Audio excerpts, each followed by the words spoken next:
चलिए आज हम डिस्कस करेंगे सेक्शन 115 बीएस।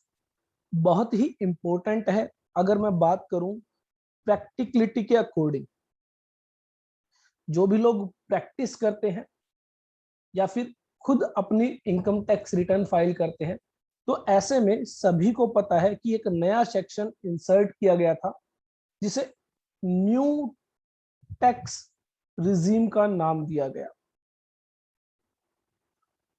और बहुत सारे लोगों का ये सवाल रहता है कि न्यू टैक्स रिजीम ऑप्ट करने में फायदा है या फिर ओल्ड टैक्स रिजीम के अकॉर्डिंग टैक्स पे करने में बेनिफिट है।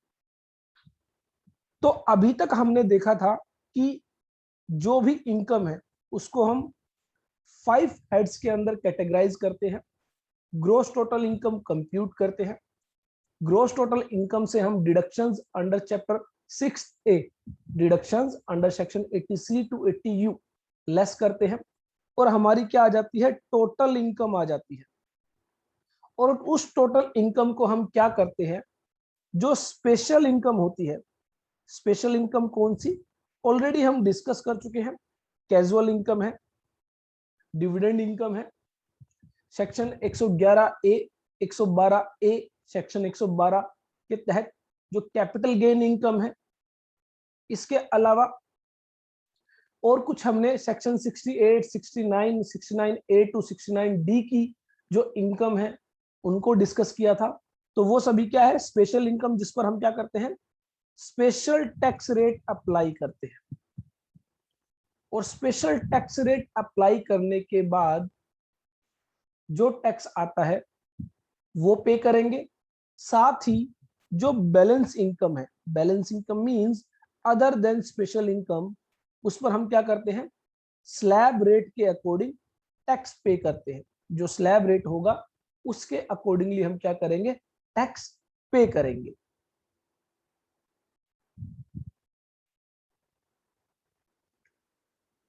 तो बैलेंस इनकम पर हम स्लैब रेट के अकॉर्डिंग टैक्स पे करते हैं।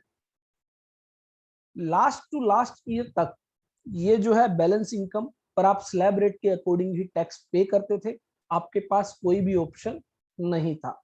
लेकिन लास्ट ईयर एक चेंज किया गया और इस बैलेंस इनकम के लिए, इस बैलेंस इनकम के लिए एक न्यू टैक्स रिजीम लाया गया, एक न्यू टैक्स रिजीम लाया गया।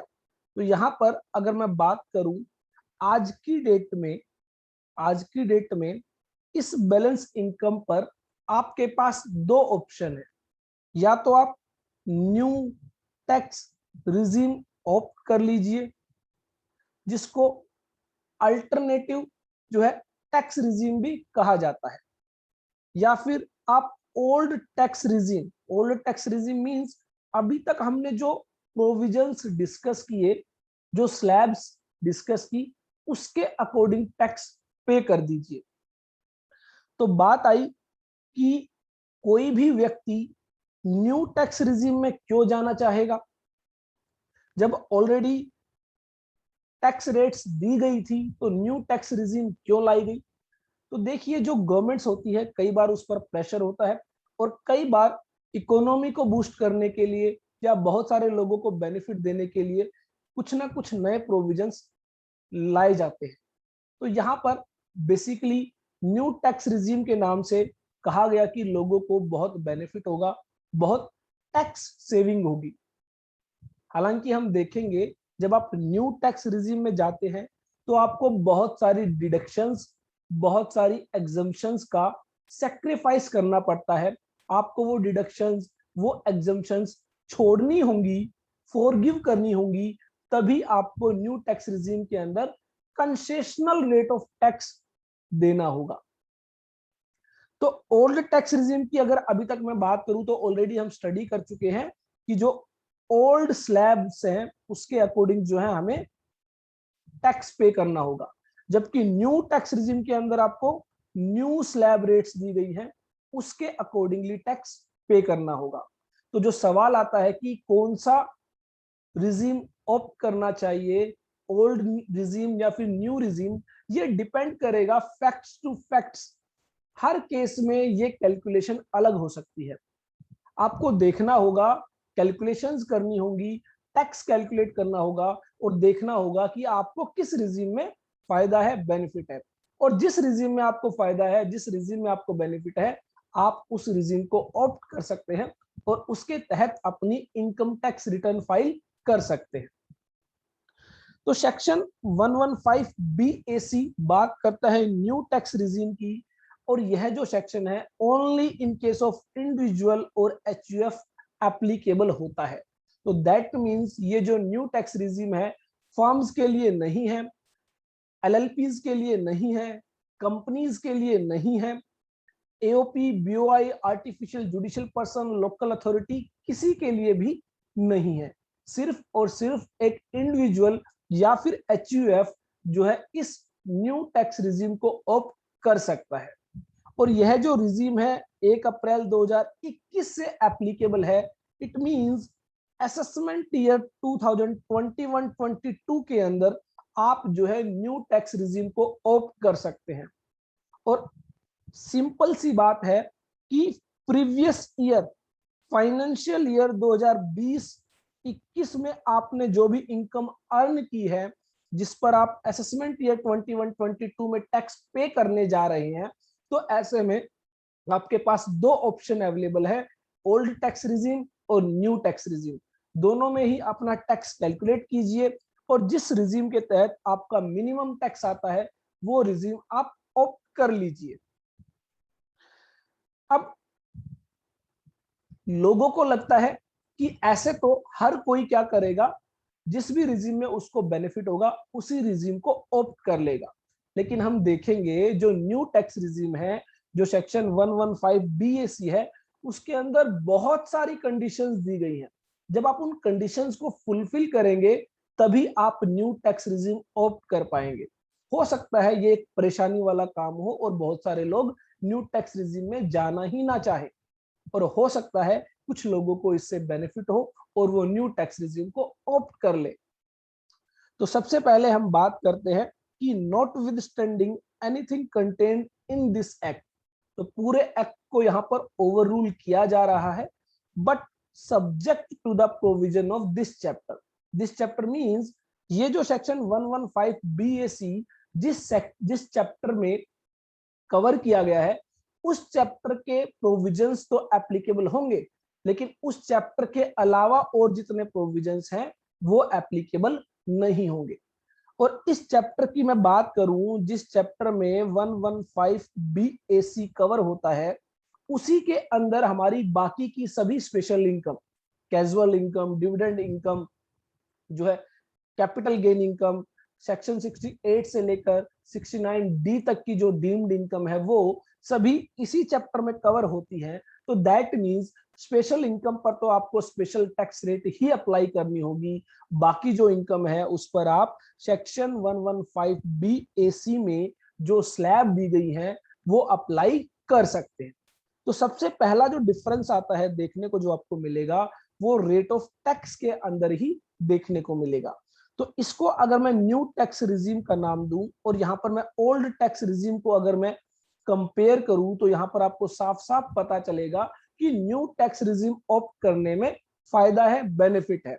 लेकिन वो कंडीशंस भी हैं, वो अलाउंसेस, वो जो है एग्जम्पशंस जो आपको फॉरगिव करनी होंगी, जो आपको छोड़नी होंगी, जिनका बेनिफिट आपको नहीं मिलेगा, उसको कंसीडर करने के बाद ही आप जो है सही सही बेनिफिट देख पाएंगे। तो न्यू टैक्स रिजीम में कहा गया कि 2,50,000 रुपए तक आपको कोई टैक्स पे नहीं करना। तो ओल्ड टैक्स रिजीम में भी यही बात कही गई थी कि 2,50,000 रुपए तक कोई टैक्स पे नहीं करना। उसके बाद कहा गया कि 2,50,000 रुपए से लेकर 5 लाख रुपए तक 5% का टैक्स पे करना है न्यू टैक्स रिजीम के अंदर, और इतना ही टैक्स हमें ओल्ड रिजीम के अंदर पे करना होता है। तो यहां पर भी हमें कोई खास बेनिफिट नहीं है।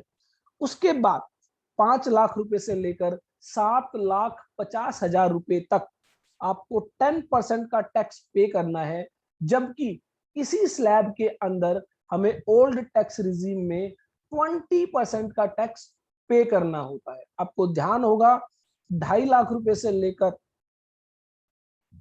सॉरी 5 लाख रुपए से लेकर 10 लाख रुपए तक आपको जो है 20% का टैक्स पे करना होता है। उसके बाद 7.5 लाख रुपए से लेकर 10 लाख रुपए तक न्यू टैक्स रिजीम के अंदर बेनिफिट होता है, सॉरी टैक्स पे करना होता है 15%, जबकि ओल्ड टैक्स रिजीम में ये टैक्स रेट है 20%। तो इसका मतलब यहां पर हमें जो है 10% का बेनिफिट हो रहा है और यहां पर हमें 5% का बेनिफिट न्यू टैक्स रिजीम के अंदर हो रहा है। उसके बाद 10 लाख रुपए से लेकर 12,50,000 रुपए तक की इनकम पर टैक्स पे करना है 20%, जबकि ओल्ड टैक्स रिजीम में आपको पता है 10 लाख से ऊपर जितनी भी इनकम होगी उस पर आपको 30% का टैक्स पे करना है। तो इसका मतलब अगेन यहाँ पर 10% का बेनिफिट हमें हो रहा है इन न्यू टैक्स रिजीम। उसके बाद 12,50,000 रुपए से 15 लाख रुपए तक 20% का टैक्स पे करना है, जबकि ओल्ड टैक्स रिजीम में ये टैक्स रेट है 30%। तो यहां पर भी हमें 5% का बेनिफिट हो रहा है। Above 15 lakh rupees new tax regime में टैक्स पे करना है 30% और ओल्ड टैक्स रिजीम में भी टैक्स पे करना है 30%। तो इसका मतलब यहाँ पर जो डिफरेंस है वो निल है। 15 लाख रुपए से ऊपर जो इनकम होगी उस पर ओल्ड टैक्स रिजीम में भी उतना ही टैक्स है और न्यू टैक्स रिजीम में भी उतना ही टैक्स है। तो इसका मतलब अगर हम देखें तो मेन जो है 4 स्लैब्स के अंदर हमें जो है बेनिफिट देखने को मिल रहा है इन न्यू टैक्स रिजीम। और इसको अगर हम अमाउंट वाइज कैलकुलेट करना चाहें तो यहां पर आप देखेंगे कि 25,000 रुपए आपको थर्ड स्लैब में और 12,500 रुपए आपको फोर्थ स्लैब में और फिफ्थ स्लैब के अंदर अगेन आपको 25,000 रुपए और सिक्स स्लैब में 12,500 रुपए। इस तरह टोटल टैक्स बेनिफिट जो हो सकता है वो 75,000 रुपीज का हो सकता है इन न्यू टैक्स रिजीम। तो 75,000 रुपए तक की मैक्सिमम आपकी टैक्स सेविंग हो सकती है अगर आप न्यू टैक्स रिजीम को ऑप्ट करते हैं। लेकिन इस 75,000 रुपए के बेनिफिट के लिए आपको बहुत सारी एग्जम्पशंस, बहुत सारी डिडक्शंस फॉरगिव करनी होंगी, छोड़नी होंगी। तो कंपैरेटिवली आपको ये भी देखना है कि जब आप उन डिडक्शंस को या उन एग्जम्पशंस को छोड़ेंगे, फॉरगिव करेंगे, तो आपको वहां पर कितना टैक्स का नुकसान होगा। ये जो टैक्स सेविंग है और इधर से आपका जो टैक्स का नुकसान है, ये आप कंपेयर करेंगे। अगर आपकी टैक्स सेविंग्स ज्यादा है, आपका जो नुकसान है वो कम है, तो ऐसे में आप न्यू टैक्स रिजीम को ऑप्ट करेंगे। और अगर आपकी टैक्स सेविंग कम है जबकि आपका सेक्रीफाइस, आपका नुकसान ज्यादा है, तो आप ओल्ड टैक्स रिजीम को ऑप्ट करेंगे। तो यहां पर कहा गया कि the income tax payable in respect of total income of a person being an individual or Hindu unwedded family for any previous year relevant to the assessment year beginning on or after 1st of April 2021 shall at the option of such person be computed at the rate of tax given in the following table if the conditions in subsection 2 are satisfied। तो पहली बात तो sub section 2 की condition अगर satisfy करोगे तो sub section 1 में जो टैक्स रेट्स दी गई है वो आप अप्लाई कर सकते हैं। अभी हम डिस्कस करेंगे कि सब सेक्शन 2 में क्या क्या कंडीशंस दी गई है। दूसरी बात, ये जो न्यू टैक्स रिजीम है ये 1 अप्रैल 2021 से आपको अवेलेबल होंगी। That means for assessment year 21-22 आप जो है first time new tax regime को ऑप्ट कर पाएंगे। New tax regime under section 115 BAC available होगी टू एन इंडिविजुअल और ए हिंदू अनवेडेड फैमिली ओनली। इसके अलावा और कोई व्यक्ति है उसको ये जो है सेक्शन 115 BAC की टैक्स रिजीम अवेलेबल नहीं होगी। एक और खास बात, यहां पर कहा गया है at the option of such person. तो दैट मींस ये जो इंडिविजुअल है या फिर हिंदू अनडिवाइडेड फैमिली है जो सेक्शन 115 BAC को ऑप्ट करना चाहती है, उसके पास ऑप्शन है, उसका राइट है कि वो या तो न्यू टैक्स रिजिम ऑप्ट कर ले या फिर ओल्ड टैक्स रिजिम। ये मैंडेटरी नहीं है, ये ऑप्शनल है, आपकी मर्जी है। अगर आपको यहाँ पर बेनिफिट लगता है तो आप सेक्शन 115 BAC को ऑप्ट कीजिए, अगर आपको बेनिफिट नहीं लगता है तो आप जो है ओल्ड टैक्स रेट्स के अकॉर्डिंग भी अपना टैक्स पे कर सकते हैं। तो इसका मतलब अब आज की डेट में हमारे पास इंडिविजुअल और हिंदू अनडिवाइडेड फैमिली के पास दो टैक्स रेट्स अवेलेबल है, और जिस टैक्स रेट्स में उसको बेनिफिट होता है वो टैक्स रेट्स वो अप्लाई कर सकती है। अब बात आती है कि कंडीशंस क्या है। तो वो कंडीशंस अगर आप देखेंगे तो आपको पता चलेगा कि इतना इजी नहीं है टैक्स सेव करना अंडर सेक्शन 115 BAC। तो यहां पर सिंपली वर्ड्स में आप देख सकते हैं सेक्शन 115 BAC, इंडिविजुअल और HUF have an option to pay tax in respect of their total income other than income chargeable to tax at special rates. तो ये आपको ध्यान रखना है, चैप्टर 12 में जो स्पेशल इनकम दी गई है उस पर तो आपको स्पेशल टैक्स रेट्स ही अप्लाई करना होगा। इसके अलावा जो इनकम बच गई है, जो बैलेंस इनकम है जिस पर आप स्लैब रेट के अकॉर्डिंग टैक्स पे करोगे, उस पर आप देखोगे कि न्यू टैक्स रिजिम अप्लाई करें या फिर ओल्ड टैक्स रिजिम अप्लाई करें। At the above mentioned concessional rate subject to certain conditions specified in subsection 2। तो सबसेक्शन 2 में क्या कंडीशन दी गई है उसके लिए यहाँ पर एक टेबल बना दी गई है। उस टेबल को आप देख सकते हैं कि वो बेसिकली क्या कंडीशंस हैं जो आपको फुलफिल करनी होगी। उसमें मैंने आपको बताया बहुत सारी डिडक्शंस होंगी, बहुत सारी एग्जम्पशंस होंगी जो आपको अलाउ नहीं की जाएगी। बहुत सारे लोगों को ये लगता है कि सिर्फ एक सैलरीड क्लास पर्सन को ही जो है न्यू टैक्स रिजिम का बेनिफिट होता है। The answer is no. कोई भी व्यक्ति, चाहे वो इनकम फ्रॉम सैलरी हो, इनकम फ्रॉम हाउस प्रॉपर्टी हो, इनकम फ्रॉम बिजनेस प्रोफेशन हो, इनकम फ्रॉम अदर सोर्सेज हो, कोई भी व्यक्ति जो है ओल्ड टैक्स रिजिम या न्यू टैक्स रिजिम दोनों में से जिस टैक्स रिजिम में उसको बेनिफिट हो वो टैक्स रिजिम ऑप्ट कर सकता है। तो यहां पर कहा गया कि सबसेक्शन 2 के अंदर कि वाइल कंप्यूटिंग टोटल इनकम, आप टोटल इनकम कंप्यूट करते हुए following deductions exemptions would not be allowed. ये जो एग्जम्पशंस, ये जो डिडक्शंस आपको दी गई है ये हम आपको अलाउ नहीं करेंगे इफ एन इंडिविजुअल और HUF opts for concessional rate of tax under subsection 1।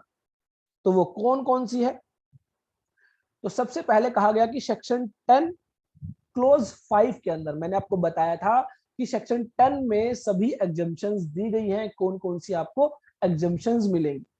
तो एक एग्जम्पशंस है लीव ट्रेवल कंसेशन के रिगार्डिंग, जो हम इनकम फ्रॉम सैलरी हेड में डिटेल में डिस्कस करेंगे।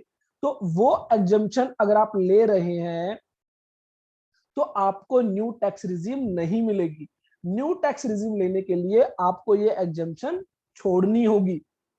उसके बाद नेक्स्ट है house rent allowance. Most of the peoples जो है इस एग्जम्पशंस के बारे में जानते हैं। सेक्शन 10 क्लोज 13A में ये दी गई है कि एक सैलरीड क्लास पर्सन को जब हाउस रेंट अलाउंस मिलता है, तो ऐसे में अगर वो रेंट पे कर रहा है तो उसको छूट मिलती है, एग्जम्पशन मिलती है under section 10 close 13A for the house rent allowance. तो अगर आप न्यू टैक्स रिजीम में जाएंगे तो हाउस रेंट अलाउंस के नाम पर जो छूट आप लेना चाहते हैं वो आपको नहीं मिलेगी।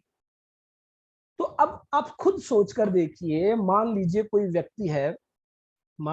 व्यक्ति है जो 3 लाख रुपए साल का जो है रेंट पे करता है, और मान लीजिए उसकी जो HRA एग्जम्पशन है वो 2 लाख रुपीज है, 2 लाख रुपए की उसको एग्जम्पशन मिलती है, और वो 30% के टैक्स ब्रैकेट में आता है, उसकी जो सैलरी इनकम है वो 15 लाख रुपए से ज्यादा है। तो आप खुद सोच के देखिए, इस पर जो वो 30% का टैक्स सेव करेगा वो होगा 60,000 रुपीज, और जबकि न्यू टैक्स रिजिम के अंदर आप टोटल टैक्स ही सेव कर सकते हैं 75,000 रुपए। तो आपको कंपेयर करना होगा। अब अगर मान लीजिए कोई व्यक्ति है जो सैलरीड क्लास पर्सन है, जिसको सैलरी रिसीव होती है लेकिन उसको कोई भी हाउस रेंट अलाउंस नहीं मिलता, तो ऐसे में जब उसको हाउस रेंट अलाउंस नहीं मिलता तो एचआरए की छूट वो नहीं ले पाता। तो अब आप खुद सोचिए, ऐसे व्यक्ति के लिए न्यू टैक्स रिजिम में जाने में फायदा होगा, क्योंकि वहां पर उसको हाउस रेंट अलाउंस की छूट पहले भी नहीं मिलती और न्यू टैक्स रिजिम के अंदर भी उसको नहीं मिलेगी, तो उसको कोई फर्क नहीं पड़ेगा। लेकिन अगर कोई सैलरीड क्लास पर्सन ऐसा पर्सन है जिसको हाउस रेंट अलाउंस की छूट मिलती है और मान लीजिए उसकी एचआरए की छूट है 3 लाख रुपए, उसको टैक्स सेव होता है 90,000 रुपए, तो क्या वो न्यू टैक्स रिजिम के अंदर जाएगा? द आंसर इज नो, क्योंकि उसको वहां पर 90,000 रुपए का टैक्स लॉस हो रहा है और 75,000 रुपए की टैक्स सेविंग हो रही है। तो नेट अगर बात की जाए तो 15,000 रुपए का लॉस उसको होता है अगर वो न्यू टैक्स रिजिम के अंदर जाता है।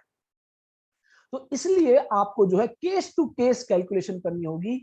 हर क्लाइंट्स के लिए आपको अलग से कैलकुलेट करना होगा कि उसको न्यू टैक्स रिजिम में जाने में फायदा है या फिर ओल्ड टैक्स रिजिम ऑप्ट करने में फायदा है।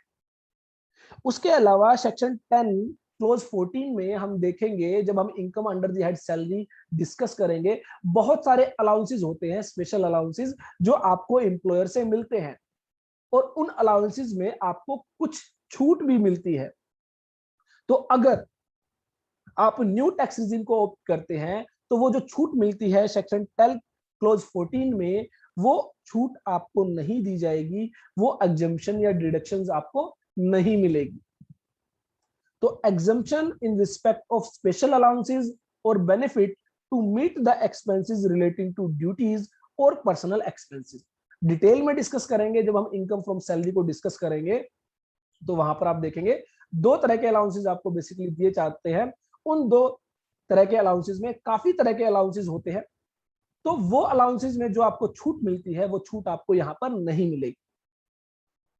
सेक्शन 10 क्लोज 17 में जो एमपीज होते हैं, मेंबर्स ऑफ पार्लियामेंट्स होते हैं, एमएलएज होते हैं, मेंबर्स ऑफ लेजिस्लेटिव असेंबलीज के जो है उनको जो डेली अलाउंस मिलता है, उस डेली अलाउंस की जो छूट मिलती है वो छूट उनको नहीं मिलेगी अगर वो न्यू टैक्स रिजीम में जाते हैं।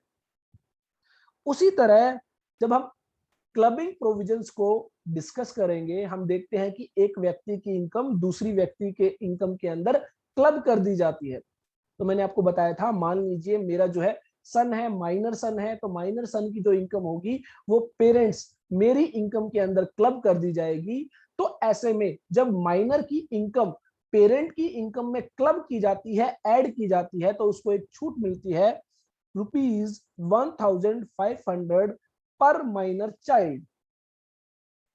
तो ऐसे में यह जो 1,500 रुपीज की छूट है, एग्जेम्पशन है, यह नहीं मिलेगी अगर आप न्यू टैक्स रिजीम के अंदर जाते हैं। सेक्शन 10AA के तहत जो बेसिकली न्यू इंटरप्रेन्योर्स हैं, जो एसईजेड यूनिट एस्टेब्लिश करते हैं, उसको सर्टेन पीरियड के लिए जो है टैक्स हॉलीडे दिया जाता है। दैट मींस उनको जो प्रॉफिट है, जो उनको जो इनकम है, उस पर टैक्स पे नहीं करना होता। तो अगर आप कोई ऐसे इंटरप्रेन्योर है जो सेक्शन 10AA के तहत एग्जेम्पशन लेना चाहते हैं, तो ऐसे में न्यू टैक्स रिजीम के अंदर वो एग्जेम्पशन आपको नहीं मिलेगी। जब हम इनकम फ्रॉम सैलरी हेड को डिस्कस करेंगे तो वहां पर सेक्शन 16 को हम डिस्कस करेंगे और वहां पर हम देखेंगे कि 3 तरह की डिडक्शंस आपको मिलती है इनकम फ्रॉम सैलरी हेड में।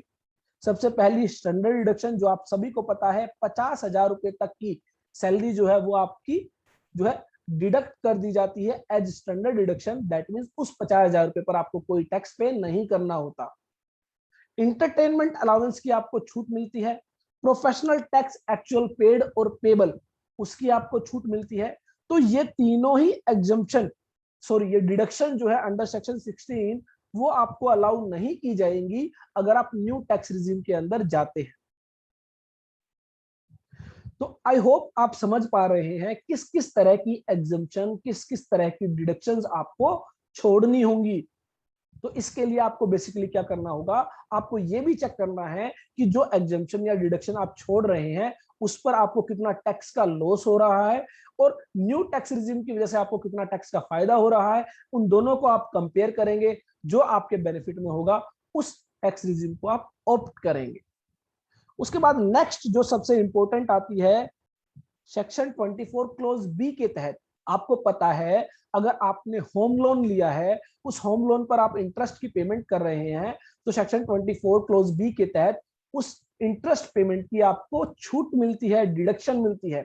अगर वो सेल्फ ऑक्यूपाइड प्रॉपर्टी है तो 2 लाख रुपए तक की छूट आपको मिलती है, और अगर वो रेंटेड प्रॉपर्टी है तो एक्चुअल इंटरेस्ट पेड और पेबल की आपको छूट मिलती है।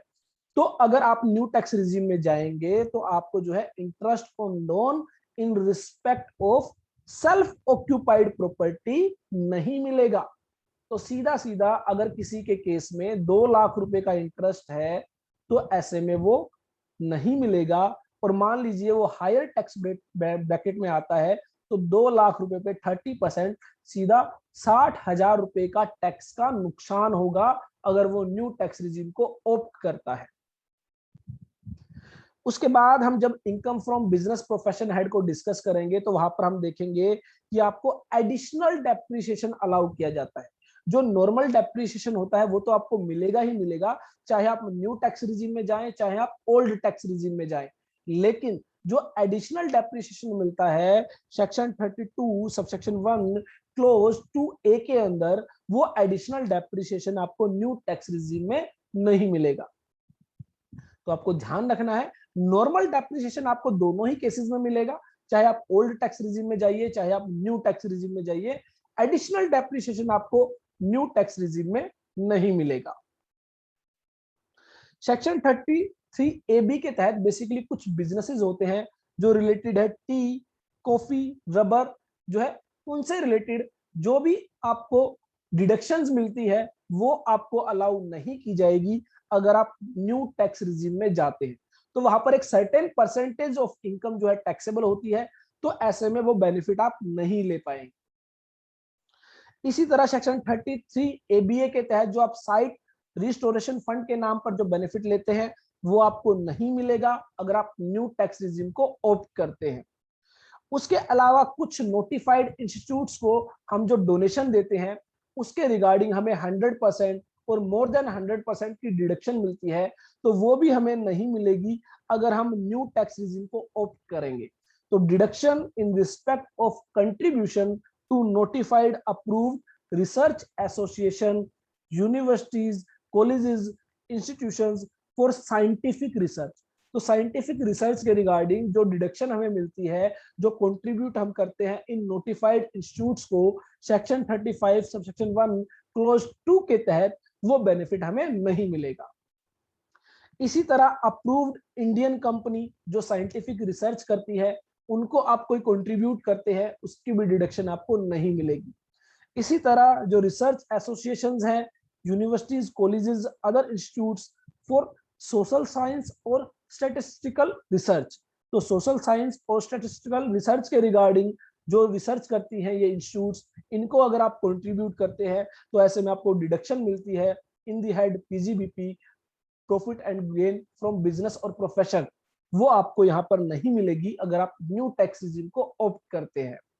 Section 35 clause 2AA, an approved national laboratory, universities, IIT specified person for scientific research undertaken under an approved program, इसमें अगर आप कंट्रीब्यूट करते हैं तो आपको डिडक्शन मिलती है, वो डिडक्शन आपको नहीं मिलेगी।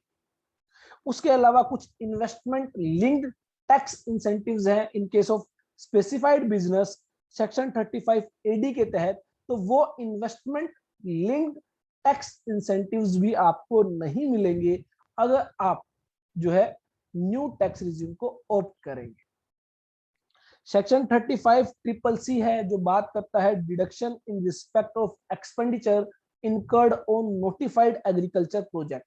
तो जो एग्रीकल्चर प्रोजेक्ट नोटिफाई किए गए हैं उसके रिगार्डिंग जो आप एक्सपेंडिचर इनकर करते हैं, जिनकी आप डिडक्शन क्लेम करते हैं, वो डिडक्शन भी आपको नहीं मिलेगी अगर आप न्यू टैक्स रिजीम को ऑप्ट करते हैं। उसके बाद बहुत सारे लोग होते हैं जो फैमिली पेंशन रिसीव करते हैं, तो हम देखते हैं फैमिली पेंशन के रिगार्डिंग जो है 1/3 ऑफ पेंशन और 15,000 विच एवर इज लोअर की आपको जो है डिडक्शन मिलती है सेक्शन 57 क्लोज 2A के तहत, तो वो डिडक्शन भी आपको नहीं मिलेगी फ्रॉम फैमिली पेंशन अगर आप न्यू टैक्स रिजीम को ऑप्ट करेंगे। डिडक्शंस 80C से लेकर 80U तक life insurance policy, medical insurance policies, education loan पर जो इंटरेस्ट पे करते हैं, 80G के तहत जो डोनेशन देते हैं, तो वो जो डिडक्शंस है 80C से लेकर 80U तक वो आपको अलाउ नहीं होगी। सिर्फ दो ही डिडक्शन 80CCD सबसेक्शन 2 के तहत जो आपको मिलती है और 80JJAA के तहत आपको जो मिलती है, ये दो डिडक्शंस आपको अलाउ की जाएंगी। इनके अलावा और बाकी जितनी भी डिडक्शंस होंगी वो आपको अलाउ नहीं की जाएंगी। तो ये सभी जो है आपको फॉरगिव करना होगा न्यू टैक्स रिजीम के अंदर, तभी आप जो है कंसेशनल रेट के अकॉर्डिंग टैक्स पे कर पाएंगे। तो इसका मतलब जो मैंने आपको बताया, आपको दो बातों को कंपेयर करना है कि नए सेक्शन को ऑप्ट करने की वजह से, न्यू टैक्स रिजीम को ऑप्ट करने की वजह से आपको फायदा कितना हो रहा है, और आप जो अलाउंसेस, जो एग्जम्पशन, जो डिडक्शंस छोड़ रहे हैं उसकी वजह से आपको लॉस कितना हो रहा है। अगर नेट इफेक्ट पॉजिटिव है, नेट इफेक्ट प्रॉफिट है, नेट इफेक्ट टैक्स सेविंग है, तो आप न्यू टैक्स रिजीम को ऑप्ट कीजिए, और अगर नेट इफेक्ट लॉस है तो आप ओल्ड टैक्स रिजीम को ऑप्ट कीजिए। इसके अलावा और भी बहुत सारी कंडीशंस दी गई है, जैसे जैसे हम इस सेक्शन को स्टडी करेंगे तो हम देखेंगे और बहुत सारी चीजें ऐसी है जो आपको कंप्लाई करनी होगी अगर आप सेक्शन 115 BAC को ऑप्ट करना चाहते हैं। अगर मैं बात करूं इन डिडक्शंस की, इन एग्जम्पशंस की, तो इन डिडक्शंस और इन एग्जम्पशंस को जब हम 5 हेड्स ऑफ इनकम डिस्कस करेंगे, income from salary, income from house property, income from capital gain, income from business profession, income from other sources, तो ये जितनी भी एग्जम्पशंस और डिडक्शंस है इनमें से मोस्ट ऑफ दी एग्जम्पशंस और डिडक्शंस हमारे 5 हेड्स में कवर हो जाएंगी। तो वहां पर आपको पता चल जाएगा कि कितनी एग्जम्पशन मिलती है, कितनी डिडक्शन आपको मिलती है, जो आपको सेक्शन 115 BAC ऑप्ट करने पर छोड़नी होगी।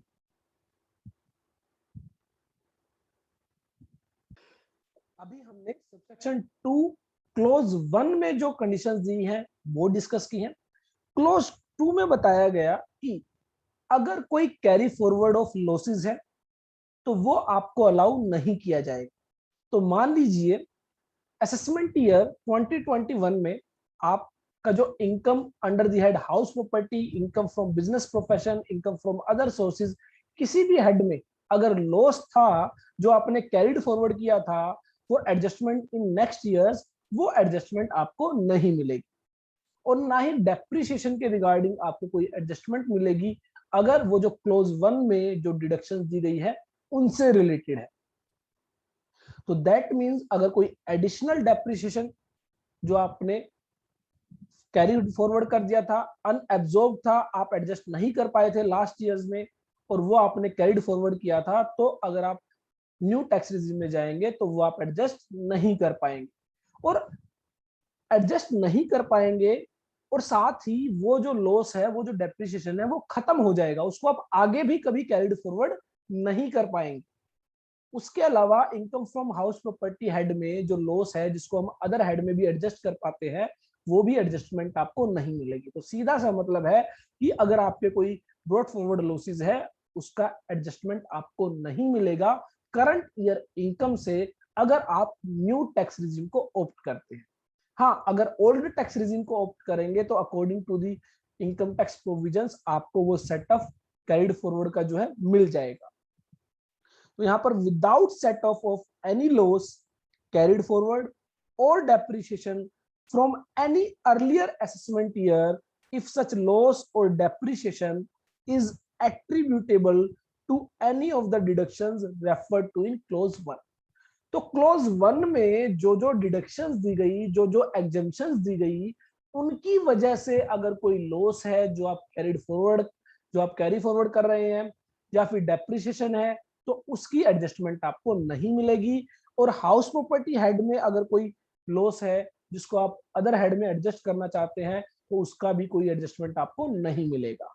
इन केस ऑफ एन इंडिविजुअल और HUF opting for section 115 BAC, total income should be computed without setup of any loss brought forward or depreciation from any earlier assessment year where such loss or depreciation is attributable to any of the deductions exemptions listed in subsection 1 above, subclause 1 above. Such loss and depreciation would be deemed to have already been given effect to, and no further deduction for such loss or depreciation shall be allowed for any subsequent year. तो मान लीजिए आप ये सोच रहे हैं subsequent year में, future में हम न्यू टैक्स रिजिम को ऑप्ट नहीं करेंगे, उस समय इन लॉसेस को, डेप्रिसिएशन को क्लेम कर लेंगे, तो वो भी आप नहीं कर पाएंगे। उसके अलावा सब क्लोज 3 में कहा गया, by claiming the depreciation if any under any provision of section 32 except clause 2A of subsection 1 of the said section determined in such manner as may be prescribed। तो यहां पर जो भी डेप्रिसिएशन है वो आप क्लेम कर सकते हैं, लेकिन जो एडिशनल डेप्रिसिएशन है वो आपको अलाउ नहीं किया जाएगा। और जो डेप्रिसिएशन अंडर सेक्शन 32 है वो आप जो कंप्यूट करेंगे according to income from business profession head, उस तरह आप जो है उसको अलाउ कर पाएंगे, उस तरह आप उसको क्लेम कर पाएंगे। उसके अलावा विदाउट एनी एग्जम्पशन और डिडक्शन फॉर अलाउंसेस और perquisites by whatever name called provided under any other law for the time being in force. तो किसी अलाउंस या किसी एग्जम्पशन के रिगार्डिंग किसी दूसरे एक्ट में, इनकम टैक्स एक्ट के अलावा और किसी एक्ट में और किसी कानून में कोई एग्जम्पशन या डिडक्शन की बात की गई है, तो वो एग्जम्पशन या डिडक्शन आपको नहीं मिलेगी। तो ये कंडीशन दी गई थी सबसेक्शन 2 के अंदर। बेसिकली बताया गया था कि ना ही तो आपको कोई एग्जेम्पशन मिलेगी, ना ही कोई डिडक्शन मिलेगी, ना ही लॉस का बेनिफिट मिलेगा, ना ही एडिशनल डेप्रिसिएशन का बेनिफिट आपको दिया जाए। उसके बाद subsection 3, the loss and depreciation referred into close 2 of subsection 2 shall be deemed to have give effect and no further deduction for such loss or depreciation shall be allowed for any subsequent year। तो जो बात हमने already discuss कर ली है कि जो ये exemption या डिडक्शन जो अलाउंसेस के रिगार्डिंग है या परक्विजिट्स के रिगार्डिंग है या फिर लॉस है या फिर डेप्रिसिएशन है, जो आपको न्यू टैक्स रिजिम में अलाउ नहीं किया जाएगा, वो आप फ्यूचर ईयर, सब्सिक्वेंट ईयर्स में भी क्लेम नहीं कर पाएंगे। ये माना जाएगा कि आपने उनको क्लेम कर लिया है। तो यहां पर सेक्शन 3 में ये बात बताई गई है, डेप्रिसिएशन को लेकर, लॉसेस को लेकर, जो भी आपको न्यू टैक्स रिजिम के अंदर अलाउ नहीं किए जाएंगे वो मान लिए जाएंगे, आपने क्लेम कर लिए हैं, और फ्यूचर ईयर में भी आपको उनका बेनिफिट नहीं मिलेगा।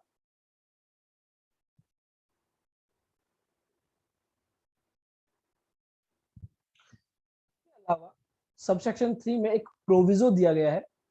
प्रोविजो को डिस्कस करने से पहले एक सिचुएशन मैं आपके सामने रखता हूं कि मान लीजिए मिस्टर एक्स है और ये बिजनेस रन करते हैं, प्लांट एंड मशीनरी इनके पास बहुत सारी है, तो ऐसे में इनका नॉर्मल डेप्रिसिएशन और एडिशनल डेप्रिसिएशन, तो यहां पर प्लांट एंड मशीनरी की कीमत मान लीजिए 50 लाख रुपए थी और इनका डेप्रिसिएशन, नॉर्मल डेप्रिसिएशन था 10 लाख रुपीस और एडिशनल डेप्रिसिएशन था 5 लाख रुपीस। तो इस तरह इनकी जो क्लोजिंग WDV आ जाती है वो आ जाती है 50 minus 10 minus 5, that is 35 lakh. और ये जो डेप्रिसिएशन है ये प्रॉफिट ना होने की वजह से, इनकम ना होने की वजह से ये अनएब्जॉर्ब्ड रह जाता है, अनएब्जॉर्ब्ड रह जाता है। दैट मींस ये एडजस्ट नहीं कर पाते। अनएब्जॉर्ब्ड मींस आपके पास जो प्रॉफिट है वो कम है, आप डेप्रिसिएशन को एडजस्ट नहीं कर पा रहे हैं, तो ऐसे में जितनी एडजस्टमेंट आप नहीं कर पाते हैं उसको बोला जाता है अनएब्जॉर्ब्ड डेप्रिसिएशन। तो मान लीजिए बिफोर डेप्रिसिएशन मेरा जो प्रॉफिट था वो था 8 लाख रुपीस और मेरे जो अदर एक्सपेंसेस थे बिजनेस से रिलेटेड वो मेरे थे मान लीजिए 8 लाख रुपीस, तो मेरा प्रॉफिट हो गया नील। और मेरा जो डेप्रिसिएशन है 15 लाख रुपए का, अब मैं उसको एडजस्ट नहीं कर पाऊंगा, तो मैं इस 15 लाख रुपए को क्या करूंगा, मैं इसको कैरी फॉरवर्ड करूंगा। कैरी फॉरवर्ड करूंगा और नेक्स्ट ईयर में इसको एडजस्ट करूंगा फ्रॉम द प्रॉफिट्स। तो अब ये जो डेप्रिसिएशन 10 लाख रुपीस का है ये तो नॉर्मल डेप्रिसिएशन है, और ये जो 5 लाख रुपीस का डेप्रिसिएशन है ये एडिशनल डेप्रिसिएशन है। तो हमने जब सबसेक्शन 2 को रीड किया था तो वहां पर कहा गया था कि जो कैरी फॉरवर्ड ऑफ डेप्रिसिएशन है वो आपको नॉर्मल डेप्रिसिएशन तो अलाउ हो जाएगा न्यू टैक्स रिजीम के अंदर, लेकिन वो डेप्रिसिएशन जो सब क्लोज 1 के अंदर बताया गया है वो आपको अलाउ नहीं होगा अगर आप उसको कैरी फॉरवर्ड कर रहे हैं।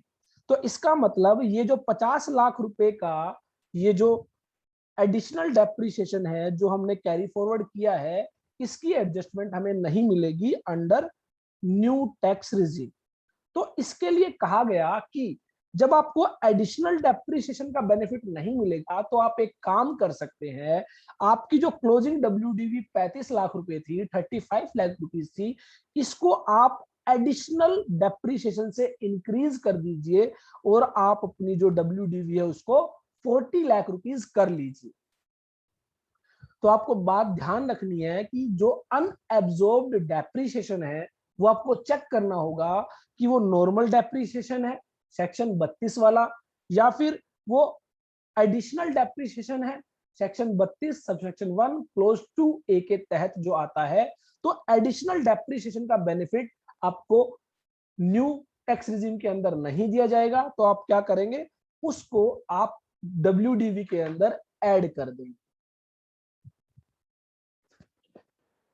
Provided that where there is a depreciation allowance in respect of a block of asset which has not given full effect prior to assessment year, तो असेसमेंट ईयर से पहले अगर कोई डेप्रिसिएशन अलाउंस है या आप इसको अनएब्जॉर्ब्ड डेप्रिसिएशन कह सकते हैं, beginning on first day of April 21 corresponding adjustment shall be made to the written down value of such block of asset। तो ऐसी कोई डेप्रिसिएशन अलाउंस या अनएब्जॉर्ब्ड डेप्रिसिएशन जो 1 अप्रैल 2021 से पहले आपने एडजस्ट नहीं किया है और न्यू टैक्स रिजीम के अंदर भी उसकी एडजस्टमेंट आपको नहीं मिलेगी, तो आप ऐसे में जो आपकी डब्ल्यूडीवी है उससे आप उसको जो है एडजस्ट कर सकते हैं, इंक्रीज कर सकते हैं। यहाँ पर एक एग्जांपल के जरिए बताया गया है कि मिस्टर एक्स है who carries on business of manufacturing of steel, steel manufacturing का इनका बिजनेस है। अनअब्जॉर्ब्ड डेप्रिसिएशन 1 अप्रैल 2020 को which includes amount attributable to additional depreciation is under section 32 subsection 1 clause 2A of previous year 1920 or any earlier previous year in respect of block of plant and machinery if he exercised option under section 115 BAC for previous year 2021, that means assessment year 2022, the amount so attributable to additional depreciation as on 1/4/2020 would not be eligible for set up against current year income. Accordingly, the WDV of block of 1st of April 20 has to be increased by the said amount not allowed to be set up। तो I hope आपको clear है कि जो normal depreciation है वो तो आप current year की इनकम से एडजस्ट कर लेंगे, भले ही आप न्यू टैक्स रिजीम में जा रहे हैं नॉर्मल डेप्रिसिएशन तो आपको मिलेगा, करंट ईयर का भी मिलेगा और ब्रॉट फॉरवर्ड अनअब्जॉर्ब्ड डेप्रिसिएशन भी मिलेगा। लेकिन जो एडिशनल डेप्रिसिएशन है ना तो वो करंट ईयर का आपको मिलेगा और अर्लियर ईयर का कोई एडिशनल डेप्रिसिएशन है अनअब्जॉर्ब्ड जो आप एडजस्ट नहीं कर पाए वो भी आप नहीं ले पाएंगे। उसके लिए आपको अपनी डब्ल्यूडीवी एडजस्ट करनी होगी, अपनी डब्ल्यूडीवी को आप इंक्रीज करेंगे।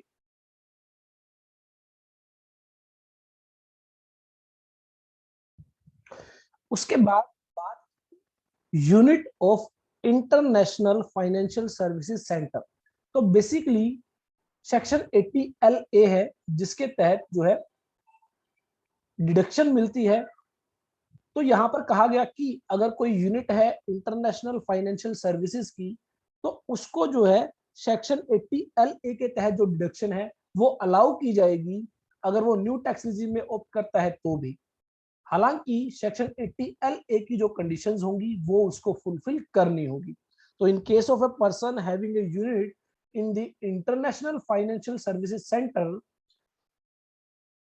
as referred to in subsection 1A of section 80 LA, which has exercised option under subsection 5, the conditions contained in subsection 2 shall be modified to the extent that the deduction under section 80 LA shall be available to such unit subject to fulfillment of the conditions contained in the said section. तो basically हमने देखा था वहां पर बात की गई थी 80C to 80U की डिडक्शन आपको नहीं मिलेगी, और 80LA की डिडक्शन जो है वो सेक्शन 80C से लेकर 80U के बीच में कवर होती है। तो उसको अलग करने के लिए, उसको बताने के लिए कि 80LA की डिडक्शन मिलेगी, यहां पर सबसेक्शन 4 के अंदर ये बात कही गई है।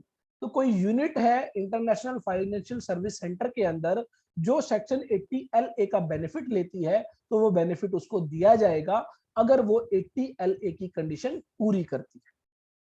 चलिए, उसके बाद नेक्स्ट जो है सबसेक्शन 5, जो कि इंपॉर्टेंट सबसेक्शन है, जिसके अंदर बेसिकली कहा गया है कि हमने देखा था सबसेक्शन 1 में कहा गया at the option of the assessee, कि जो रिटर्न फाइल करने वाला है उसको ऑप्शन दिया जाएगा, वो चाहे तो न्यू टैक्स रिजीम में जाए या फिर ओल्ड टैक्स रिजीम।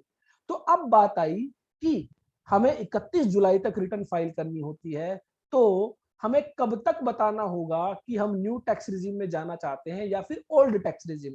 आपको पता है प्रीवियस ईयर 31 मार्च को एंड हो जाता है, और उसके बाद 31 जुलाई या फिर 30 सितंबर अगर आप सब्जेक्ट टू टैक्स ऑडिट है, तो ऐसे में आपको बताना होगा कि आप जो है कौन से टैक्स रिजीम को ऑप्ट करना चाहते हैं, न्यू टैक्स रिजीम को या फिर ओल्ड टैक्स रिजीम को। तो ऐसे में कहा गया कि अगर कोई व्यक्ति जो न्यू टैक्स रिजीम को ऑप्ट करना चाहता है, तो उसको अलग से बताने की जरूरत नहीं है कि वो न्यू टैक्स रिजीम ऑप्ट करना चाहता है। जब वो अपनी रिटर्न फाइल करेगा, तो रिटर्न फाइल करते हुए वो बताएगा कि वो ओल्ड टैक्स रिजीम में रिटर्न फाइल कर रहा है या फिर न्यू टैक्स रिजीम के अकॉर्डिंग रिटर्न फाइल कर रहा है। तो इसका मतलब जो व्यक्ति न्यू टैक्स रिजीम में जाना चाहता है उसके लिए कोई टाइम लिमिट नहीं है, वो रिटर्न फाइल करते हुए बता सकता है कि वो ओल्ड टैक्स रिजीम को ऑप्ट कर रहा है या फिर न्यू टैक्स रिजीम को ऑप्ट कर रहा है। लेकिन जो व्यक्ति इनकम फ्रॉम बिजनेस या प्रोफेशन अर्न कर रहा है, दैट मीन्स अगर income under the head business या प्रोफेशन है, तो इन दैट सिचुएशन आपको जो है रिटर्न फाइलिंग की ड्यू डेट से पहले बताना होगा कि आप न्यू टैक्स रिजीम में जाना चाहते हैं या ओल्ड टैक्स रिजीम। तो इसका मतलब अगर कोई सैलरीड क्लास पर्सन है या फिर किसी व्यक्ति की इनकम फ्रॉम हाउस प्रॉपर्टी है या इनकम फ्रॉम कैपिटल गेन है या फिर इनकम फ्रॉम अदर सोर्सेज है, बिजनेस या प्रोफेशन से कोई इनकम नहीं है, उसको बताने की जरूरत नहीं है। वो जिस समय अपनी रिटर्न फाइल करेगा उसी रिटर्न के अंदर वो बता देगा कि वो न्यू टैक्स रिजीम को करेगा या फिर ओल्ड टैक्स रिजीम को। लेकिन जो व्यक्ति इनकम फ्रॉम बिजनेस या प्रोफेशन से इनकम अर्न कर रहा है, उसको ऑन और बिफोर ड्यू डेट से पहले बताना होगा कि वो जो है न्यू टैक्स रिजीम को ऑप्ट करना चाहता है। तो यहाँ पर nothing contained in this section shall apply unless option is exercised in the prescribed manner। तो न्यू टैक्स रिजीम को आप तभी ऑप्ट कर पाएंगे जब आपको जो मैनर बताया गया है उसके अकॉर्डिंगली आप बताएंगे कि आप न्यू टैक्स रिजीम को ऑप्ट करेंगे या ओल्ड टैक्स रिजीम को। इसमें रूल 21AG वो आपको बताता है कि यह बताने के लिए कि आप न्यू टैक्स रिजीम ऑप्ट करना चाहते हैं या ओल्ड टैक्स रिजीम ऑप्ट करना चाहते हैं, इसके लिए आपको फॉर्म 10IE जो है सबमिट करना होगा ऑन इनकम टैक्स पोर्टल। तो आज की डेट में हो सकता है यह फॉर्म आपको अवेलेबल ना हो, लेकिन जल्द ही यह फॉर्म आपको अवेलेबल करा दिया जाएगा। और in case of a person having business और प्रोफेशन इनकम, उसको यह फॉर्म फाइल करना होगा ऑन और before due date of income tax return. तो यहां पर कहा गया कि रूल 21AG में बताया गया है कि आपको क्या करना है, आपको फॉर्म 10IE सबमिट करना है। हैविंग इनकम फ्रॉम बिजनेस और प्रोफेशन ऑन और before the due date specified under subsection 1 of section 139 for furnishing the return of income. तो रिटर्न ऑफ इनकम फर्निश करने से पहले आपको जो है यह बताना होगा थ्रू फॉर्म 10(1)(ie).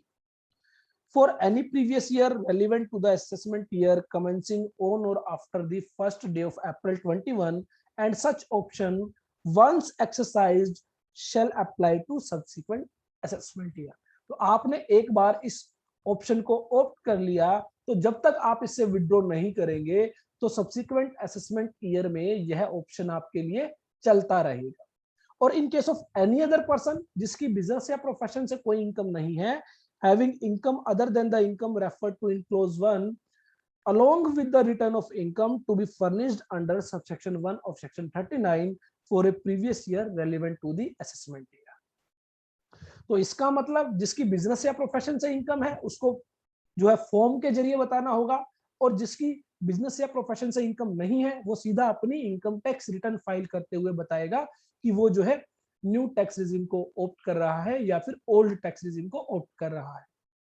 उसके अलावा एक और कंडीशन लगाई गई उस व्यक्ति पर जिसकी बिजनेस या प्रोफेशन से इनकम है।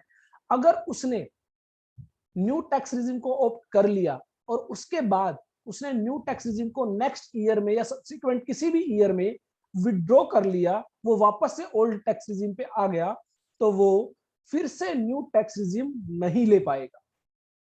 Provided that option under clause 1 once exercised for any previous year can be withdrawn only once for a previous year other than the year in which it was exercised, and thereafter the person shall never be eligible to exercise option under this section। तो एक ही बार वो withdraw कर पाएगा, उसके बाद वो दोबारा new tax regime में नहीं जा पाएगा। Except where such person ceases to have any income from business or profession, in which case option under clause 2 shall be available। तो इसका मतलब अगर किसी की बिजनेस या प्रोफेशन से इनकम थी, नेक्स्ट ईयर में उसकी इनकम बिजनेस या प्रोफेशन से नहीं थी, तो वो बाय डिफॉल्ट क्लोज 2 में आ जाएगा, और क्लोज 2 में आ जाएगा तो रिटर्न फाइल करते हुए वो न्यू टैक्स रिजिम को ऑप्ट कर पाएगा। लेकिन अगर न्यू टैक्स रिजिम को आपने विड्रॉ कर लिया किसी भी सब्सिक्वेंट प्रीवियस ईयर के अंदर, तो आप फिर से न्यू टैक्स रिजिम का बेनिफिट नहीं ले पाएंगे। जो फॉर्म है, फॉर्म का पीडीएफ फॉर्मेट दिया गया है जिसमें आपको बताना है टू दी असेसिंग ऑफिसर, जो भी आपका नाम है, एचयूएफ है तो एचयूएफ का जो भी नाम है, ऑन बिहाफ ऑफ, उसमें आपका name, address, permanent account number, और जो है आप क्लोज 115BAC का सबसेक्शन 1 के अंदर जो क्लोज 1 है उसके तहत आप कवर होते हैं। दैट मींस आपकी बिजनेस या प्रोफेशन से इनकम है, तो आप जिस भी प्रीवियस ईयर के लिए न्यू टैक्स रिजिम ऑप्ट करना चाहेंगे वो प्रीवियस ईयर आप सेलेक्ट करेंगे, और उसके बाद ये जो डिटेल्स है ये डिटेल्स आपको सबमिट करनी है। नेम आपको बताना है, बिजनेस या प्रोफेशन से आपके पास इनकम है या नहीं वो आपको बताना है, permanent account number, address, date of birth, date of incorporation, nature of business और प्रोफेशन, ये सब आपको जो है आपको बताना होगा। और अगर unit in financial services centre है तो ऐसे में ये जो आपको डिटेल्स है ये फर्दर आपको डिटेल्स देनी होंगी। नेम ऑफ यूनिट क्या है, एड्रेस ऑफ यूनिट क्या है, और नेचर ऑफ एक्टिविटीज क्या है। उसके अलावा whether option under clause 1 of subsection 5 has been exercised in form 10(ie) for any earlier previous year is now being withdrawn to be activated if withdrawn option is selected। तो जब भी आप withdraw करना चाहेंगे तो आप इस ऑप्शन के जरिए उसको विड्रॉ कर पाएंगे। तो जिस प्रीवियस ईयर में आपने एक्सरसाइज किया था वो प्रीवियस ईयर आपको बताना है, और यहाँ पर date on which option exercise, जिस डेट में आपने ऑप्शन एक्सरसाइज किया था न्यू टैक्स रिजिम का, वो डेट आपको बतानी है। तो इस तरह यहाँ पर एक डिक्लेरेशन आपको देनी है, आप जो है यह फॉर्म फाइल कर पाएंगे और अकॉर्डिंगली न्यू टैक्स रिजिम को ऑप्ट कर पाएंगे। यह जो फॉर्म है उसी व्यक्ति को फाइल करना है जिसकी बिजनेस या प्रोफेशन से इनकम है। उसके अलावा और कोई व्यक्ति है वह तो सीधा इनकम टैक्स रिटर्न फाइल करते हुए ही जो है अपना ऑप्शन एक्सरसाइज कर सकता है। तो अभी के लिए इतना ही, नेक्स्ट सेशन में और डिस्कशन करेंगे और कंपनीज के रिगार्डिंग जो स्पेशल टैक्सेशन दिया गया है, जो न्यू टैक्स रिजीम दी गई है कंपनीज के लिए, वो हम डिस्कस करेंगे।